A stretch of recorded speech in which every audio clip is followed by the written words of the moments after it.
Hey, 반갑습니다. It's morning here in my school, and I have an empty school.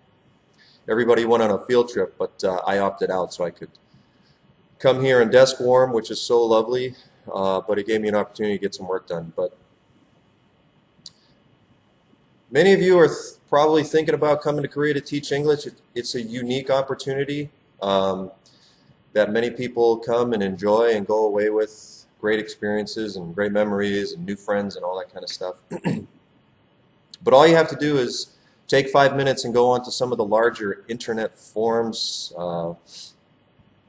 ESL forums, and you don't have to look hard to find that there are many people that did not enjoy the experience. And there are many people that continue to teach, and then they air their dirty laundry in these internet forums. So here are some things that I think you should seriously consider and keep in mind. Just be mindful of it if you're coming to Korea.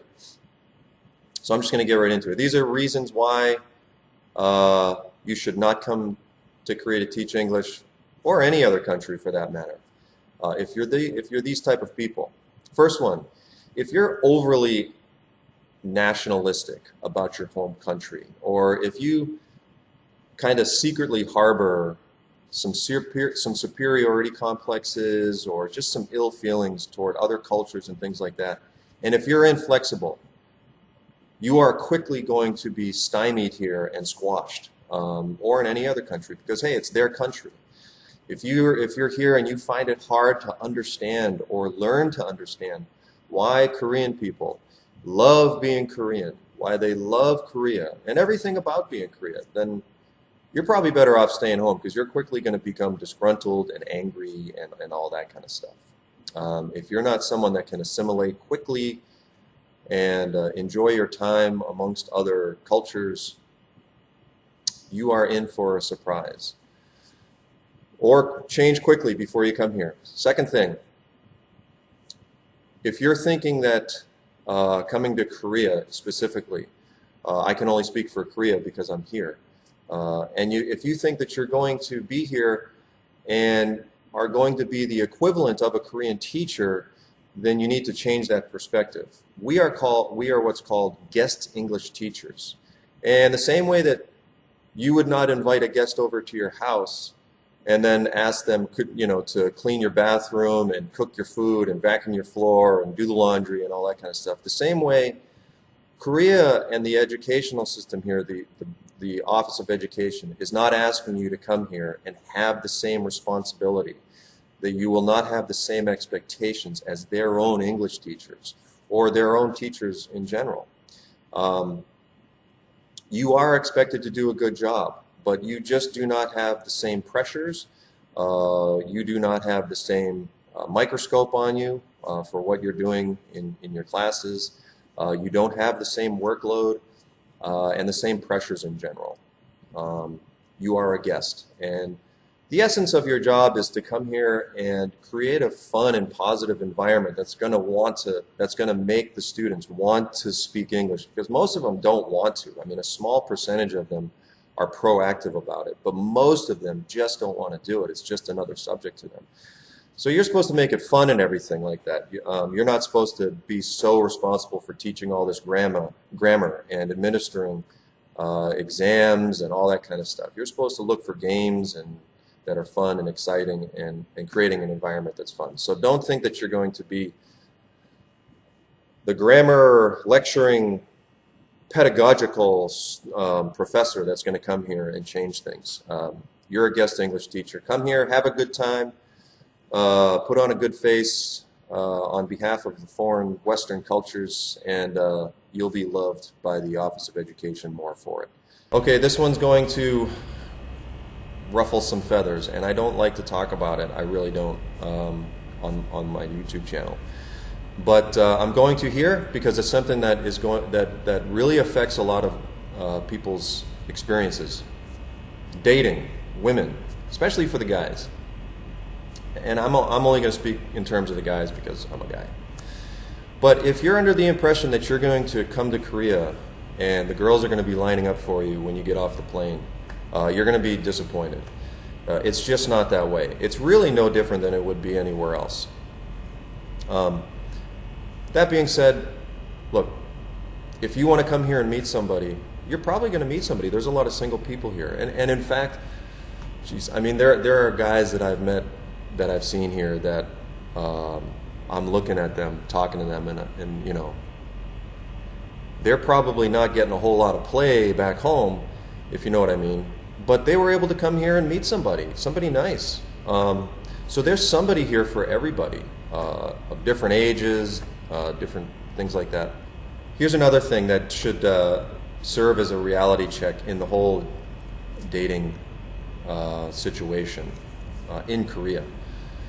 And again, I just don't like talking about this topic for obvious reasons, but it is something that whether you're open about it or if you're secret about it, a lot of people come here to meet somebody, and sometimes they're told so many things, their heads are filled with so much stuff that they become delusional. And this should serve as a reality check for you. You know, you're going to come here as an English teacher, and essentially most people know what English teachers make, foreign English teachers. In Korea, they know what we make. And you know what? It's a nice lifestyle.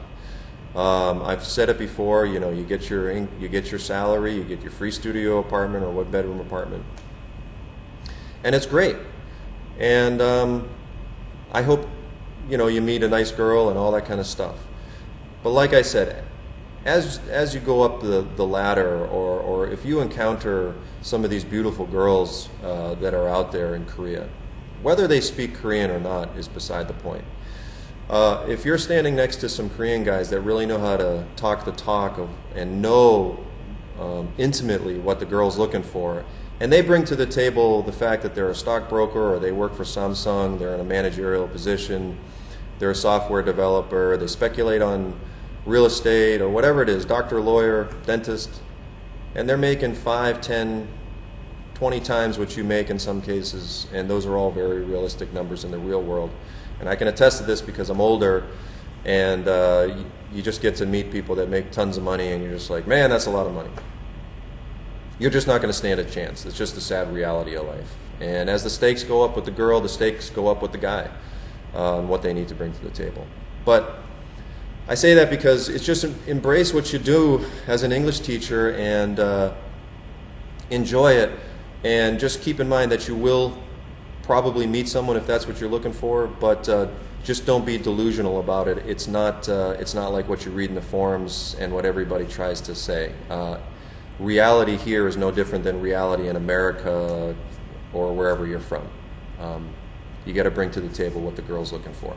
If you're somebody who can't be alone for too long, then it's going to be kind of a challenge for you, because there is a lot of free time, and your friends are not always going to be available for you, and you're going to be kind of stuck in your apartment. And going out and about is going to be much more difficult because nobody really speaks English here. Even if you have hobbies, like I have hobbies, you know, I train in the martial arts and stuff like that. But even when I go there, nobody speaks English, so I can kind of go through the motions because I'm familiar with the techniques or things like that.